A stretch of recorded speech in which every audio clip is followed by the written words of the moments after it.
Hey guys, welcome back to Auto Repair guys. Thank you guys for watching and subscribing to the channel. Today will be super helpful video guys to any of you having a car guys. Let's say you have a car, you have front end noise rattle, and you know the number one reason for that is sway bar links. You replace them and you still have front end noise or rattle guys. We'll explain the top 4 reasons that we see for that, except sway bar links here at the shop. Make sure you stay until the end. One of them is very hidden and most of you don't think about that.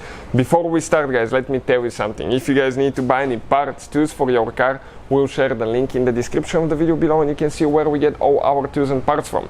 Number 2 guys, every single car we get at the shop we make at least 200 free repair videos. Why we do that? Simply because our mission here at the shop is to save you as much money as we can. All we need guys in return, please subscribe to the channel and like the video. That way we can keep providing this free information. So let me show you what we have here. Since that BMW has been taken apart, we can demonstrate what we're talking about guys.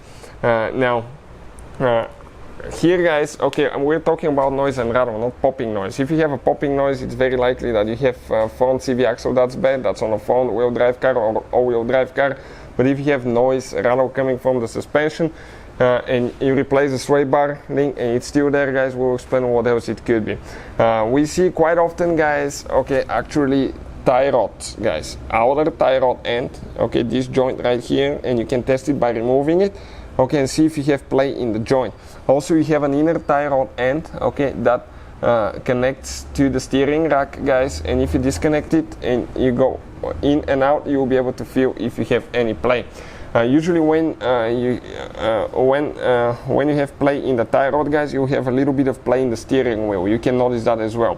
So if you have a person to go inside and just move the steering wheel left and right a little bit, you will be able to see if you have play or not in the tie rod end as well.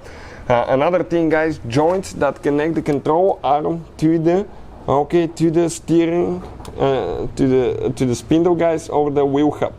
One right there. Some cars will have one, some cars will have two.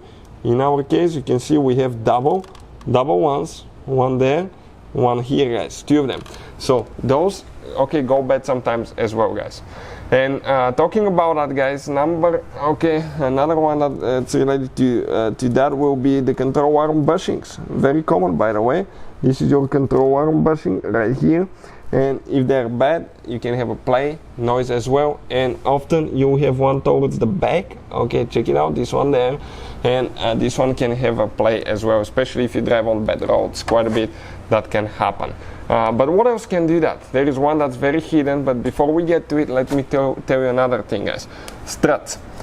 Always look for tire wear, okay, that's uneven. For instance, we have quite a bit of tire wear on the inside, and this is due to bad struts. Okay, because they have play a little bit in the struts. Now you can see how our strut is leaking. If you see a strut leaking, definitely it's going bad guys. Another thing could be, okay, you have one, okay, check it out, one rubber bushing between the spring and the strut, and if that rubber bushing goes bad, okay, that spring will vibrate on the strut and that can develop a rattle noise as well. Another thing, when people replace struts, sometimes they don't think about replacing the strut mount. That's a very common mistake, and that can develop quite a bit of noise, popping noise as well, coming from the front suspension. But the last one that most people don't think about guys, okay, will be the sway bar link bushings. You usually have 2 of them on most cars, and they hold the sway bar to the subframe usually guys, and it doesn't let the sway bar to go up, down, left or right, so it can be fixed at that point and it can just move in the sway bar link.